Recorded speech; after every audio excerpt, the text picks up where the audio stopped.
Hey, good morning, everybody, and welcome. Welcome to Invisible Condition. It's not all in your head. I'm your host, Jeff Pearson, and we want everybody with an invisible condition, no matter what that condition is, to know beyond the shadow of a doubt that you do have a voice, you do have a community, and you are never alone. And to that end, I am very excited to introduce you to my guest today. 16 years ago, TonniLea Larson discovered she had an inoperable brain tumor, which normally people would say, yikes. Because of the tumor, she's lost hearing in one of her ears. After going through an adjustment period, of course, to regain balance, when it messes with your equilibrium, man, it's not cool. So she's done phenomenally well getting back to normal. I mean, normal is relative, right? But to regain balance, to get those cognitive skills back up and running, and Tani has not let a brain tumor slow her down in the least. She hosts her own healing conference in Colorado and Texas coming up this year, and has a TV show, is an author, and empowers others through her Healing Hearts coaching. So, I mean, to say the least, she's awesome. So we're going to bring her on here and get this ball rolling. I can't wait for you to meet her. TonniLea, thank you so much for being here. Hello. Thank you, Jeff, for having me. Oh, let me tell you, I love your intro. That is so amazing. I love the intro to your show. Thank you. That's cool. Yes. Thank you. Sorry, go ahead. I'm sorry. I was just going to say that is so you. I mean, it describes what your show is all about. I love it. Well, thank you. I appreciate that. Yeah, it's quite the thing to try to encapsulate that all in one, 30-second thing. So I appreciate that. Thank you for saying that. Yeah, so I'm so glad you're here. I'm so glad that it's taken some doing to get here, but I'm so glad that we got here and that we're here. And can you just share with us, just to kick things off, some of the initial stuff that came with discovering your brain tumor? I mean, that's rough. That's rough for anybody. How did that start off? Well, in 1999, I had what they called it was a continual migraine. And so I had a MRI done at that time. It showed it, but nobody noticed it. And so it was growing. And then, probably like August of 2007, I started having some issues. I mean, I just kind of like ignored them. But finally in October, towards the end of October, I finally went to the doctor and they thought it was like an ear infection. And so they gave me some meds, and then that didn't help. So they were going to send me to another doctor so that he could put those tubes in my ears because they figured it was fluid there. And by that time, my hearing had really, really, went away an awful lot. And then I was having some balance issues. And so when the doctor went to put the tubes in, he says, I can't do that. He said, there's a mass behind the eardrum. And I'm like, a mass? I mean, it didn't click. I'm thinking, well, what are you talking about? And so he sent me in for a CAT scan. And that's when they found it. And I was just getting ready to leave Denver Airport to go to Lake Havasu when he called and he said, well, you have a big mass. And he says, I'm going to have to refer you to another doctor. And so he did that. And of course, by then they said, if you've had any previous MRIs or anything like that, bring them. And I brought it and did the MRI. And I already knew by that time, God was already revealing to me, like, yeah, you've got a brain tumor, So when I walked in there and the doctor looked at me and he said, well, you got a brain tumor. And I was like, yeah, I know. What are we going to do about it? but the ex-husband was just like falling apart and crying and just Oh, weeping, and I'm like, well, what are we going to do about it? How? And he said, well, it's too big for you to, have surgery. So let's talk about what else we're going to do. But sure. the hearing was definitely, and the balance constantly going and walking this way. So yeah. Yeah, I don't even have something that going on, and I hear you. The balance issues and the I'm with you Yeah. for a different reason, but yes, I can relate to that piece. Right. Yes, it gets interesting. Some days are better than others, right? Right. Um, Absolutely. yeah. So I'm just gonna throw this out there for everybody watching. If you have questions about walking through a diagnosis like this, walking through this is a serious diagnosis. I mean, the story ends really well, but Yeah. this is a very serious diagnosis. So if you are facing something like that, or you want to, first and foremost, do not check WebMD. You'll think you were dying by the end of the day, right? Right. But Oh man. so, that's just goes without saying, but I felt like saying it anyway.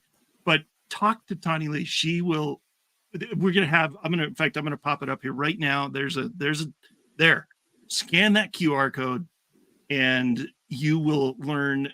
There are places on that page that you can learn anything you want to know about her and about how to get in touch with her. And so reach out if you have questions, because she's been through it and she can help you. So I just want to make sure we got that out there at the beginning. So so obviously the diagnosis affected plenty. I mean, right? The daily life. I mean, your ex-husband was a puddle on the floor, nobody nobody knew what to do with it. Was it like a sense of identity kind of thing, or what? Like, how did that affect you?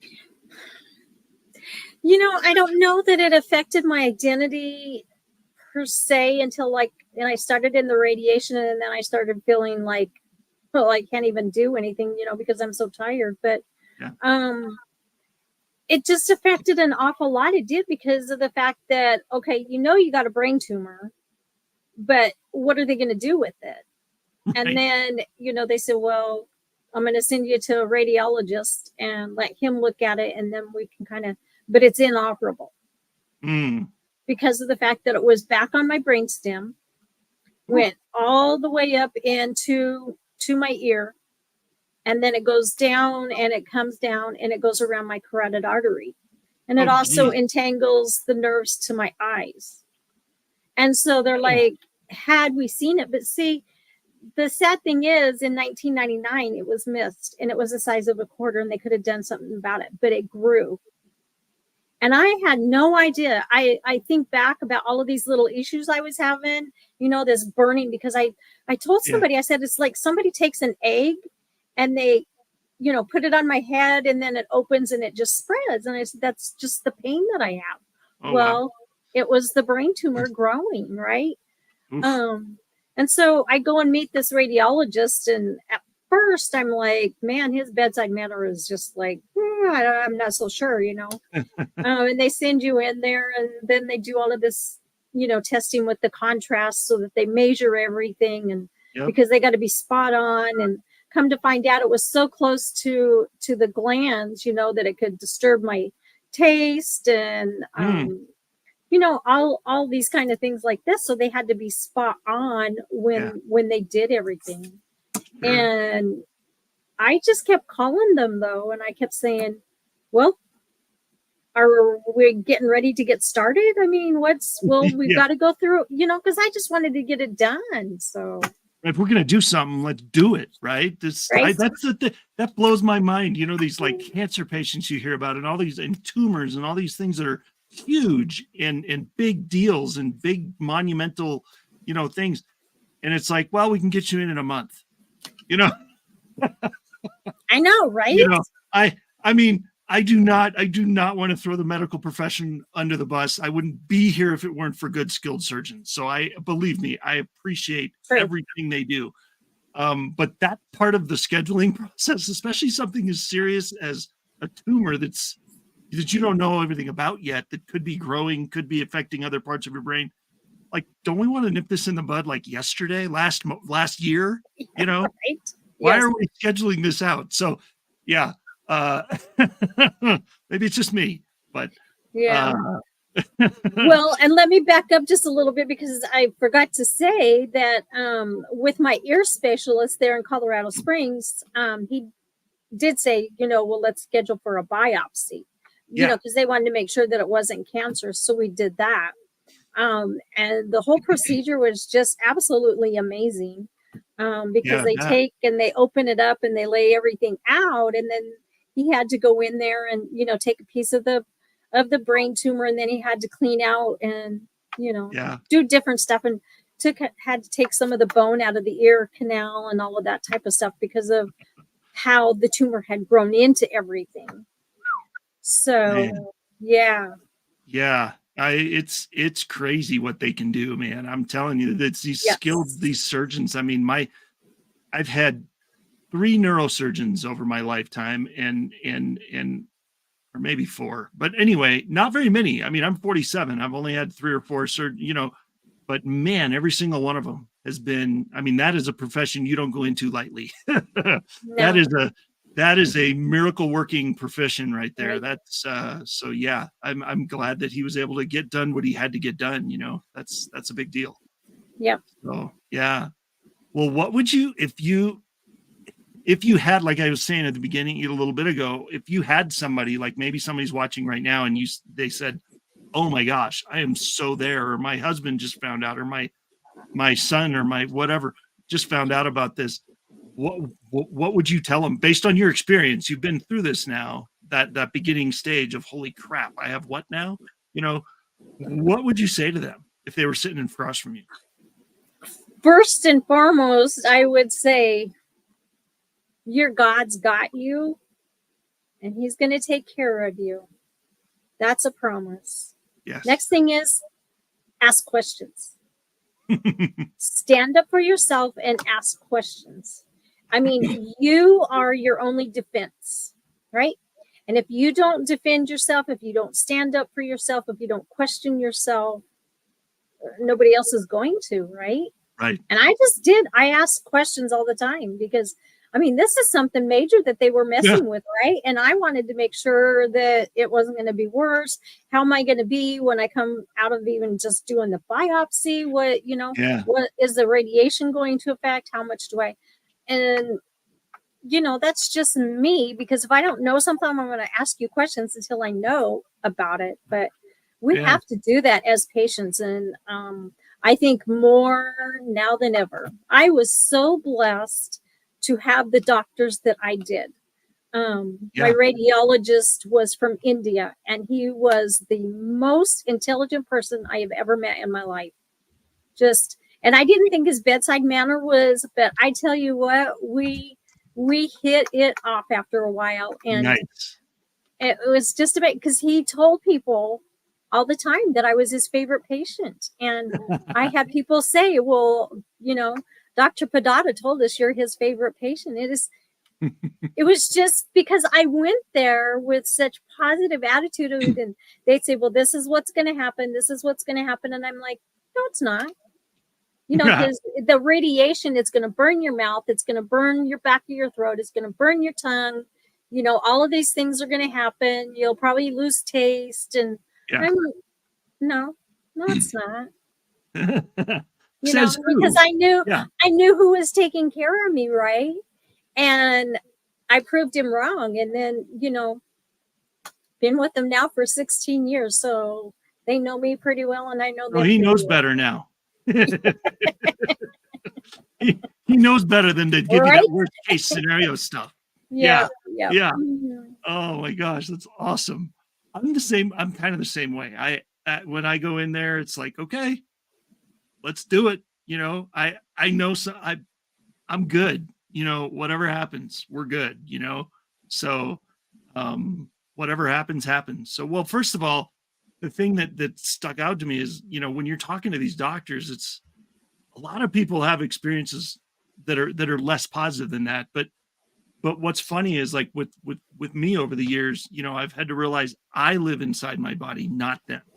So if you know that you're feeling something that's not right, advocate, like you said, advocate for yourself. You've got to speak up because Yep. you know your body better than they do. That's right. God's the only one that knows your body better than you. And so, and the other thing is the doctors work for you. Right. They are being paid by you. I mean, by your insurance company, but ultimately by you.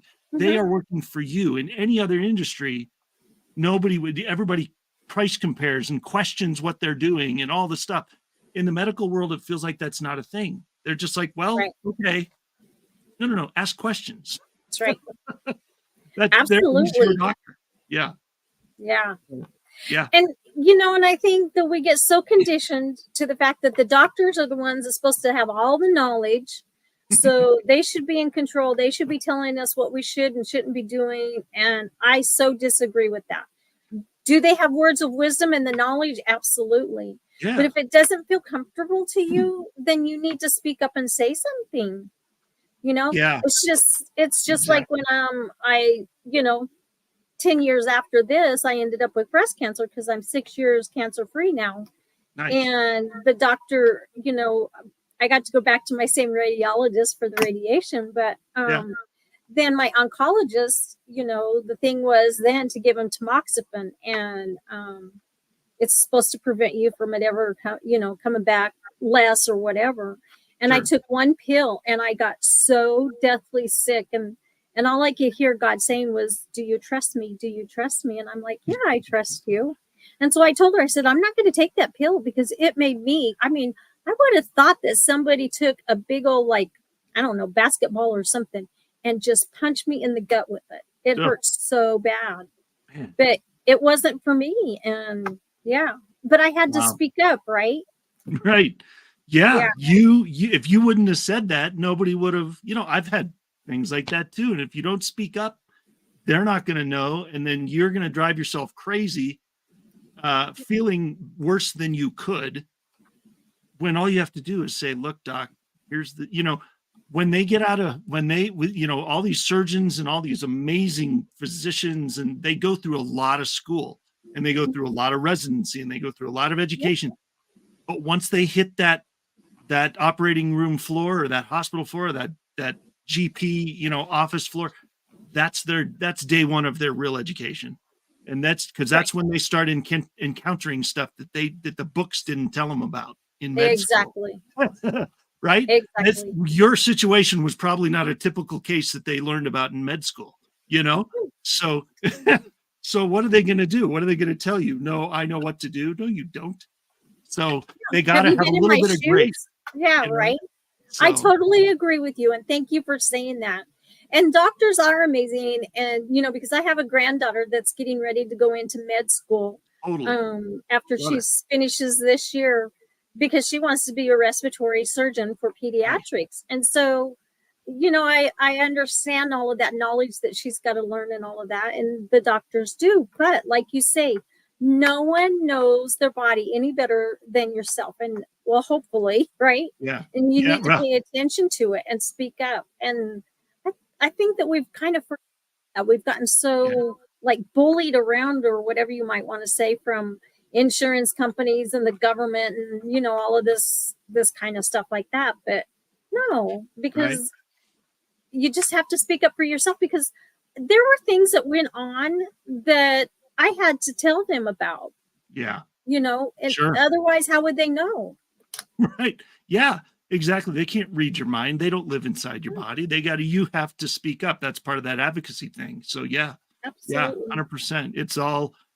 It's all part of the deal. And sometimes it takes practice and you don't get it, you don't know what you don't know at first. And so, but you get there, you know? Yep, So yeah. Well, absolutely.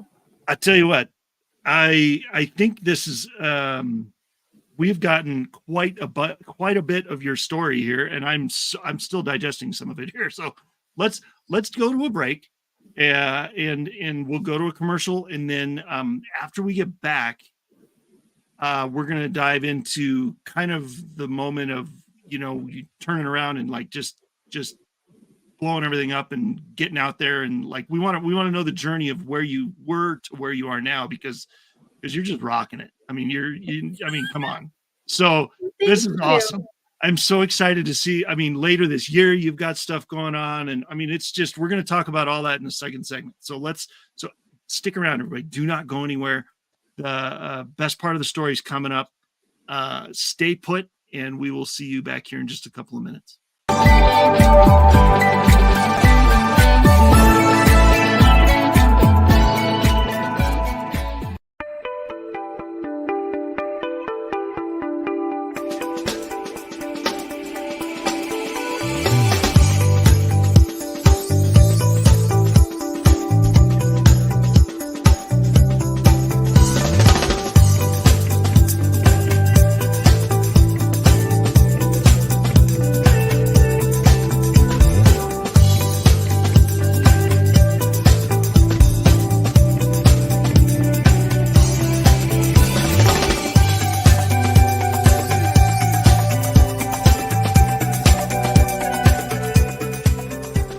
In a world where office workers typically receive 130 daily emails and have an 8-second attention span, CoreCentrica, with her 4 decades of international marketing experience, has partnered with the Learning Code Institute and their 30 years of neuroscientific research. Together, we are crafting unique messaging strategies that resonate, connect, and ultimately convert our target audiences.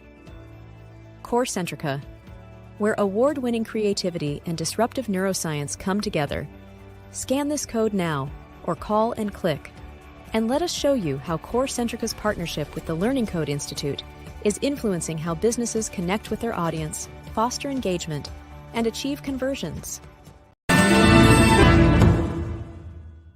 Hi, I'm Sarah Stockham, and I'm host of Simply Sarah. Join me Thursdays at 3 p.m. Pacific on the Achieve TV network for the best energetic tools to elevate your amazing life right here on E360 TV.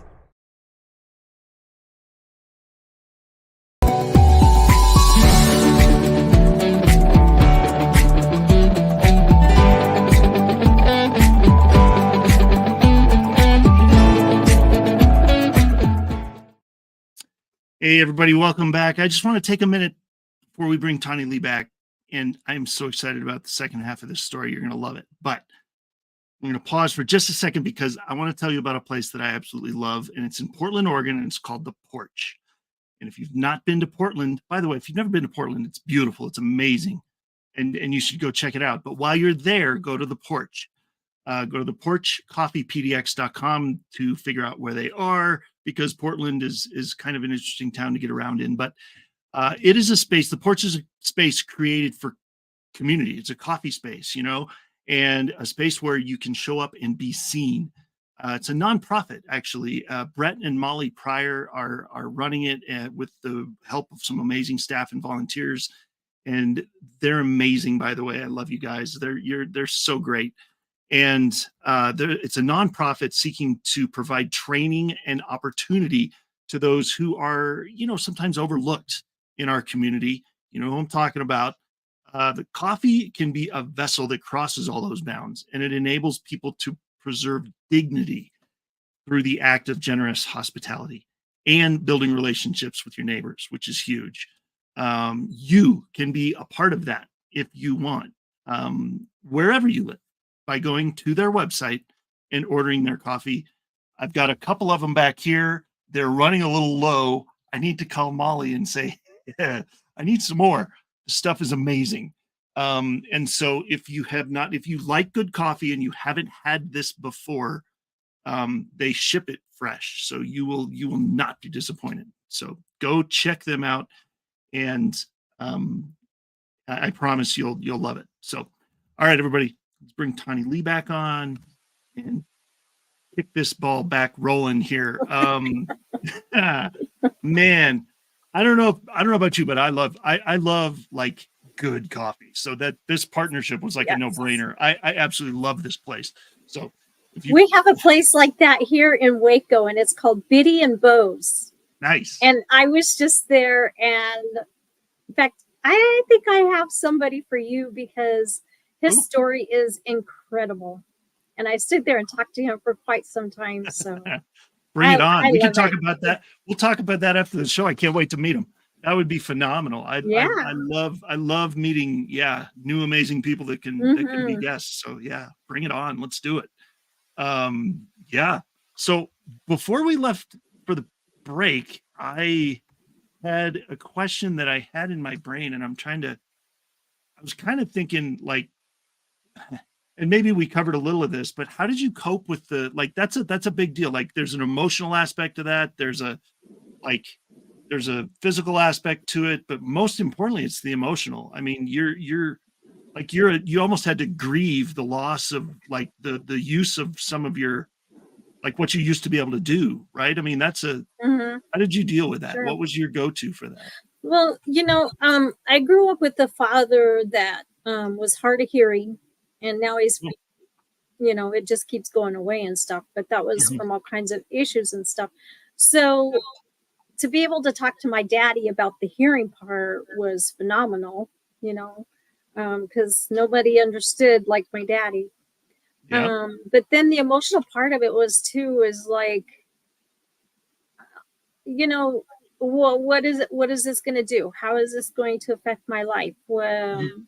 What am I going to have to give up? What can I do anymore? Or, there was just so many questions, but I wanted to stay positive about it because I knew Sure. God had me and I knew that there was a reason and a purpose because that's just my life. Yeah. But you still, no matter how much faith we have in God, we still have those moments that we can feel sorry for ourselves, that we grieve, that we, go to the bottom or whatever. But it's the fact of not staying there that Yes. counts. But that's what Yeah. God wants us to do. But sometimes I think people forget we're human and it's okay that we fall apart, right? Yeah.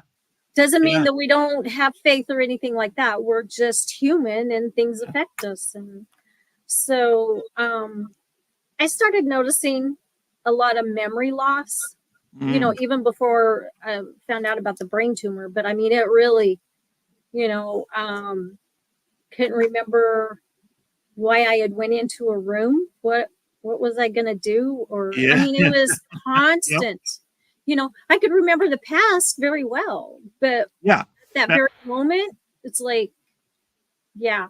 And that was scary because, like, is this permanent? Is this, is it going to get worse? And so there was an awful lot of stuff that I did have to deal with in the balance issues. Oh my Yeah. goodness. Have you walked down a sidewalk and like, you're on the left side and in a couple steps, you're completely over on the right side? Well, my driving was the exact same way. Ooh. It was scary Yeah. because you're just, if you don't pay attention to your driving, if you would look off, you veer so far. I mean, I didn't want to cause anybody accidents. I didn't want to cause myself accidents. So Yeah. there was a lot to deal with. There really was. Yep. Yeah. I bet. Well, and along with that, I mean, yes, I've experienced a lot of that too. I'm totally with you. Not for the same. I mean, we've had similar experiences, but mine is a little different, but it's resulted in some of the same things. And one of Sure. the things that I like, I like to lighten the mood a lot. I'm like, it can't always be, serious and doom and gloom. No. And, so I've kind of just over the years, I've just come up with stuff that I'll tell people just to make them chuckle about it. Cause some people will just start feeling sorry for you. And that's not okay either. So No. I'll usually tell them, I'll say, hey, the memory is only the second thing to go, right? You know that, right? And they go, oh yeah, what's the first? And I'll go, I don't know. I forgot that years ago. Yeah. Don't even ask me about it. And so, Right? you gotta do something, You you do. gotta make light of it somehow, because otherwise you'll just drive yourself crazy.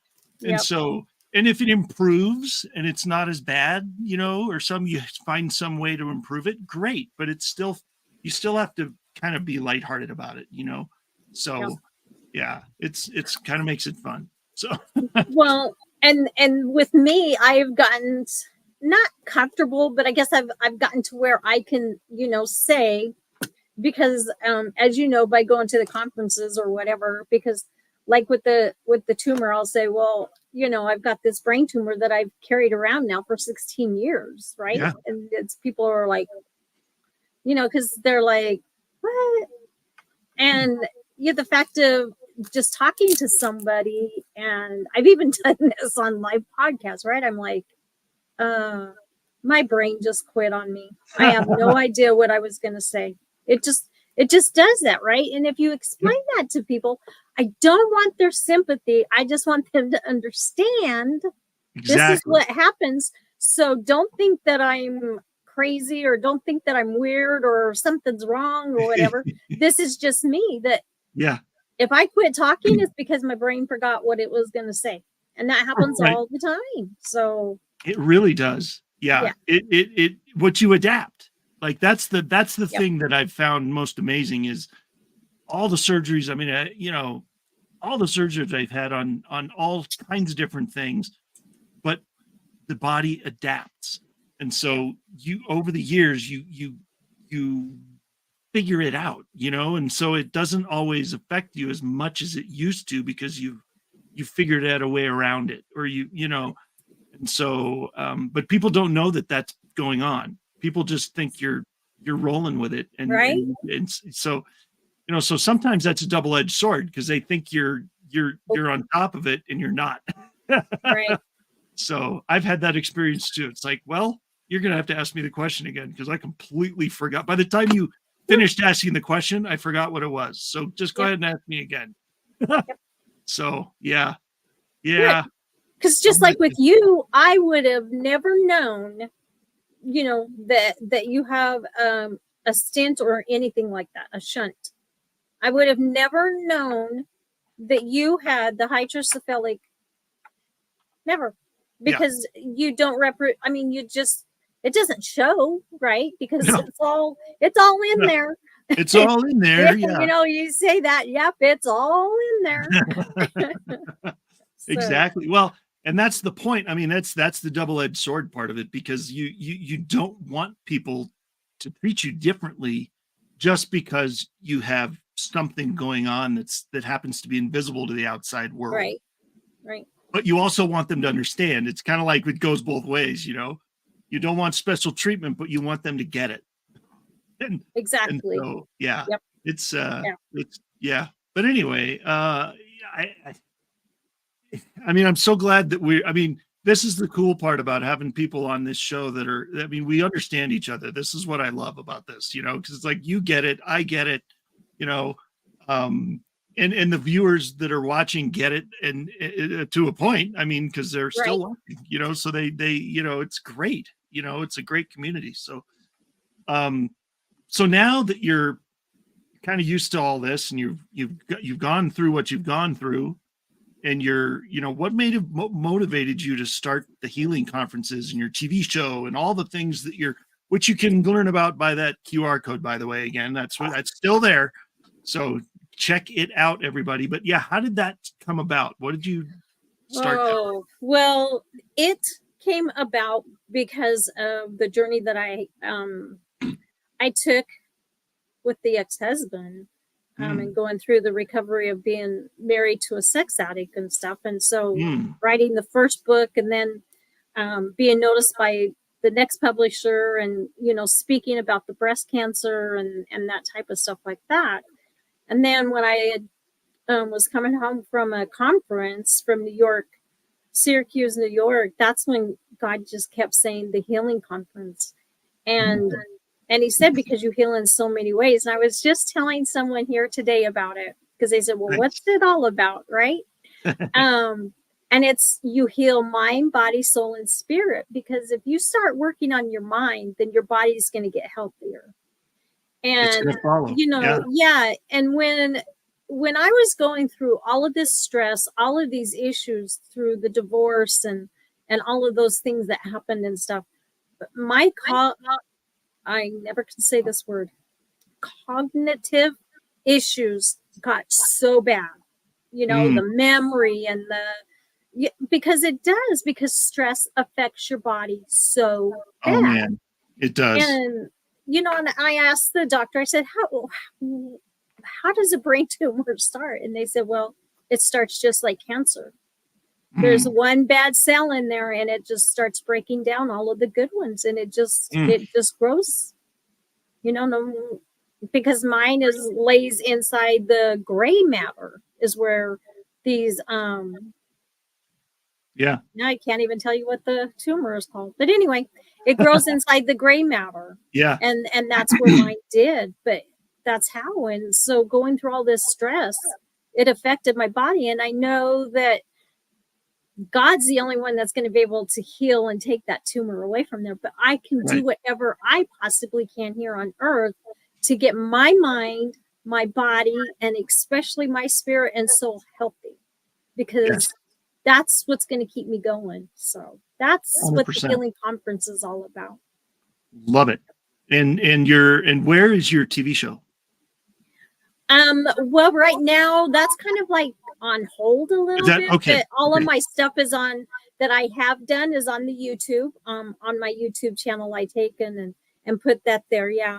You know, because I had gotten with Julianne about that. And there was just so much other stuff going on. Oh yeah. And so I just like, well, let me just put that on hold for a while. But totally. yeah, because this conferences and all of this other stuff and doing, you know, planning the events for other people and stuff like that is, that's kind of where God has me going right now. Yeah. Well, and that takes a lot of energy and a lot of time and a lot of resources and a lot of like that is all consuming already. So I'm not surprised. Yeah. Put that other stuff on hold because the healing conferences are going to be, those are impactful. I'm so excited to see what God is going to do. Right. You know, because Jeff, not everybody knows, but this journey of moving to Waco was all God. It took him 3 months to move me. I had lived in my home for 31 years. So can you imagine all the stuff I had? Yeah. All the stuff I had to go through, all the stuff I had to pack, all the 3 months. Yeah. All of a sudden God said, because I came down here the 1st of January, and by the 2nd of February, I had put a contract on a house. Within 5 days of putting my house on the market, it was gone. Nice. I mean, it's just God. And so I'm like, why am I going to Waco? I don't know anybody here. I was going to ask you the same thing. No, I knew my realtor and that was it. And it was like, what are you doing, Lord? I still don't really know, but I do know that the day after I moved here, it was a week. So it was a week on that Friday. I went to downtown Waco, and in front of me was the Hilton Hotel, and the Holy Spirit said, that's the place. So there it is. There's my conference. There's your conference in Waco. There's my conference in Waco. And you have another one coming up in Grand Junction. In Grand Junction in September, And it's just God opened the doors, and I tell people about it, and they're so excited. I have never had that excitement, and so I'm like, well, okay, Lord, I guess this is part of what you're doing, right? Yeah, it's just been incredible. Honestly, we've kind of operated in that same way. It's like when we started the nonprofit, when we started the TV show, it was like, this was our policy right here. It's open hands, because God takes, God gives, God takes away. Keep everything you are and what you have in open hands, because it just makes it easier for everybody. He'll take this, he'll give that, and everything's cool. And that's how we've tried to operate. And so far it's been okay. It's worked out, and so it's because if you operate under the illusion that you're in control, that can be really rough. Mm-hmm. And I say the illusion of control because that's what it is. So it is. So if you can just give that control up and realize that there's a bigger picture there, That's right. It helps a lot. So for sure. Well, I tell you what, we are at another spot for a break, and then we're going to come back after that break, and we're going to talk about hope, because I know that's a favorite subject of mine, and I know you like that subject. We're going to just talk about it. Because if you don't have hope, you're dead in the water already, honestly. Oh boy, right? So we're going to tackle that after the break, and then we'll talk more about things coming up for you that you've got coming, and so that people can jump on it and learn more. And so we'll do that on the other side of the break. Don't go anywhere. We'll see you soon.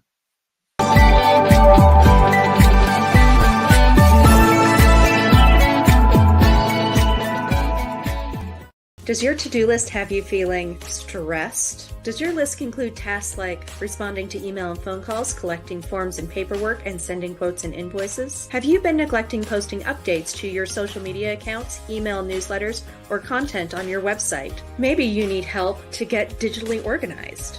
I'm Selena, one of the owners at Office Mercenary, and we're a US-based virtual assistant agency. We can take care of all of these tasks and more so you can get back to focusing on the things you love about your business. Our team is happy to work with you and your individual needs. So schedule a call with us, bring your to-do list, and stop doing the tedious tasks.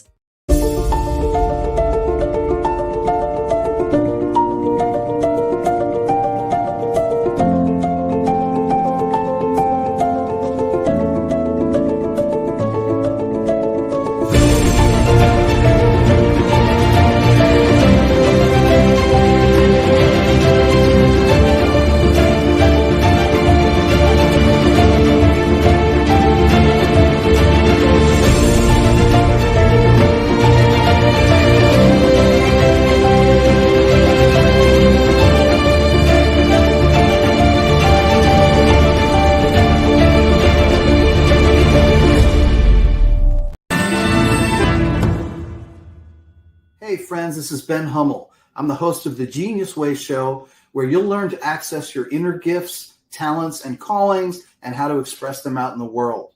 Join me here each Sunday at noon Pacific time on the Achieve TV network, right here on E360 TV.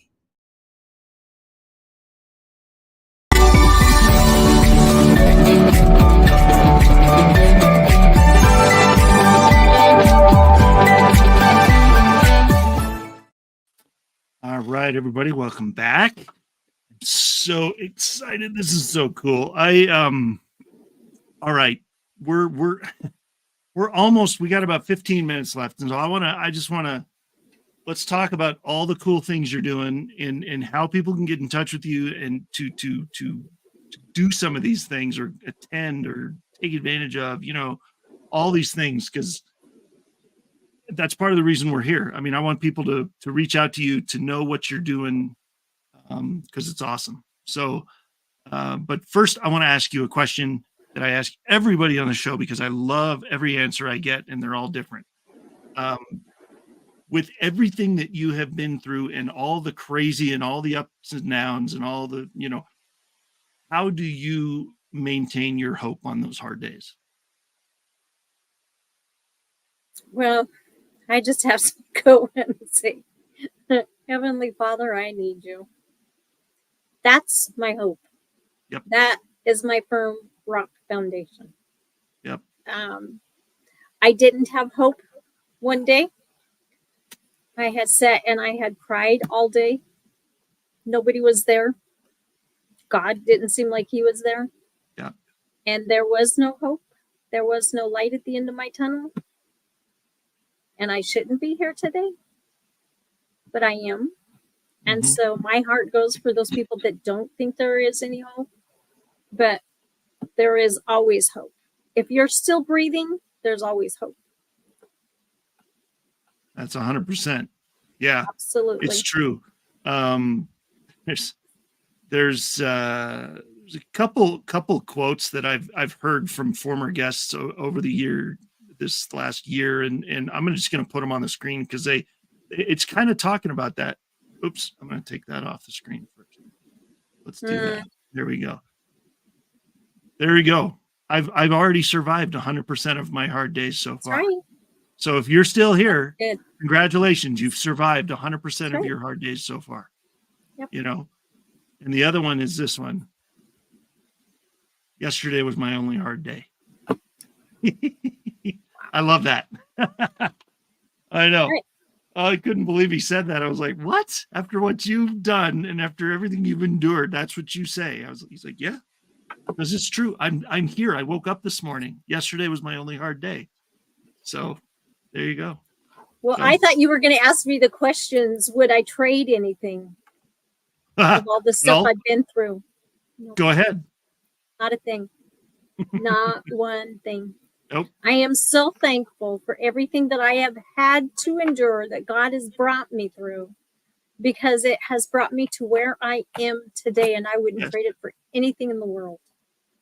No. Exactly. I mean, I wouldn't be here today if I hadn't had the 4 brain surgeries I had to have in the last several years. You know, those were rough, and they weren't always easy, and the recovery was nasty sometimes. But if I hadn't had those, I wouldn't have, the course of events wouldn't have unfolded the way they did, and I wouldn't have met certain people along the way, and I definitely wouldn't be here doing this. You know, I wouldn't have launched our nonprofit. I wouldn't have done a TV show. I wouldn't have probably would have never met you.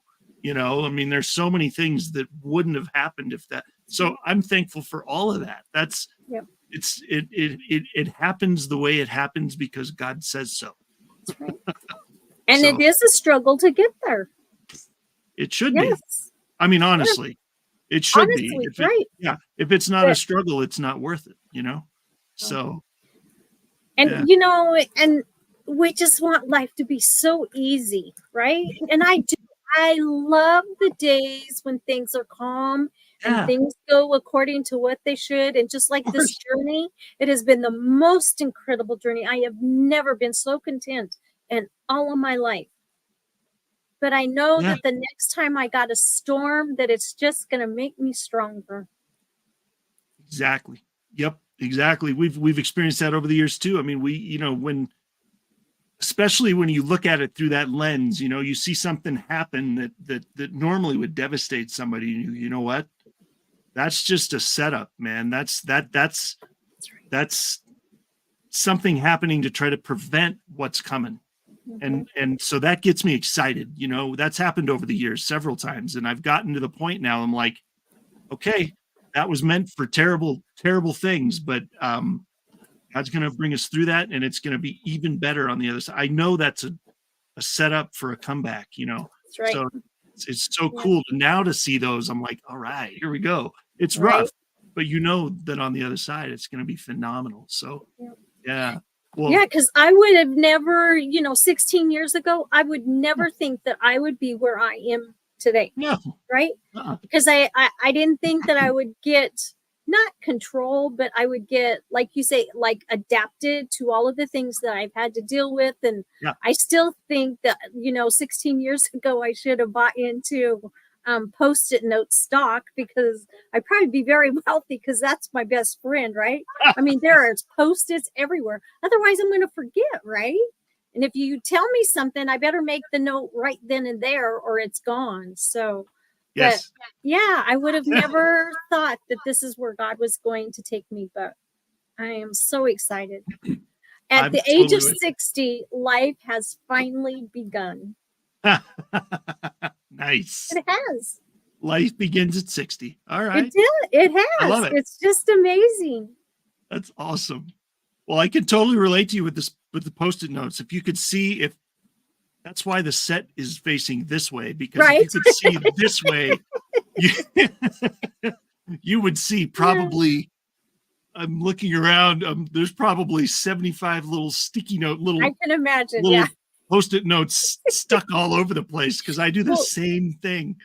I related with that steering wheel on that commercial, because those Post-it notes, you know, when she was talking about the MV and stuff, you know, V8. Right? So Exactly. They're in the do what you got to do. Adapt or die, right? That's right. So, I mean, you're going to function, right? Yeah. So I've forgotten stuff in the microwave, and it's like you go back for it, and you're like, well, when did I put that in there? I'm not going to eat that now. So, you know, or even worse, you go, who put that in there? Right. I'm sure that's never happened to me or you or anything. I just, as an example. Yeah. Maybe. Right. Boy, we can relate. Right. Oh. So I know you've got upcoming things that we've talked about a little bit. How can people, what is the best way for people to get in touch with you? And we've got about 3 minutes to go. We're already here. So we got about 3 minutes to go, but go ahead. How do people get a hold of you, and what's anything coming up that you want? Of course, that QR code and my website, TonniLea.com. They can find out all on Facebook, LinkedIn, TikTok, Threads, all of that, they can give me a call, 719-429-5554. All of my contact information is on the website. So yeah, and I'm always intrigued to, to talk to people that want to share their story. And, because if you go and share it for the very first time, I mean, that just warms my heart the biggest. It does. Right. Yeah. Yeah. It's really cool and there's been several of those on this show where they're like, I just want to share my story. And when we get done with the episode, they tell me that that's the first time they've ever, like, one person was literally, they're like, that's the first time I've ever done this. I've never spoken in front of a crowd. I've never been on a podcast. I've never been on a TV show. Wow. That was the first time I've ever opened up about this. I'm like, oh my gosh, you were phenomenal. I thought you'd done this 100 times. So when it's meant to be, it's meant to be. And it just flows. Your own story just flows out of you. It's not, so it's really cool. I'm so blessed to be able to do this and hear all these stories. So I totally get what you're saying. It's so cool. Your heart that God, has allowed you to be that avenue for someone else. I love it. Start opening up. Somebody had to do that for us, right? Right. And I do. It warms my heart so much. Yep. I mean, Julianne did that for me. Because she was like, because you don't think about your story as being extraordinary, because it's your story and you've lived with it for your whole life or for as many years as you've lived it with. And so it's just everyday life. It's just, well, this is what I do to survive. But when you tell somebody your story and they go, whoa, that's amazing, you need to get the story out there. And so that's another reason that I'm here, is because she had, the faith that this would be a good thing to do. And so, yeah, I credit her with a lot of this too, because I wouldn't be here without that encouragement either. So I totally get it. Yeah. It's crazy. So, well, man, thank you so much for being here. I think we are so close. We're so out of time right now, and I hate that, but the hour, I told you it was going to be a fast hour, and it always is. I know it always is. Yeah. But we blinked and now we're at the end. So, but thank you so much for being here. Thank you to you and to Catherine. I mean, you guys are amazing, and I love what you're doing. Appreciate that. Thank you so much. And this is not the end. This is not the last you'll see of TonniLea here. So we'll have to bring her back on later in the year when it's closer to one of these conferences, and we can do this again or something. So yeah, that'd be great. So thank you so much. Thanks, Jeff. Awesome.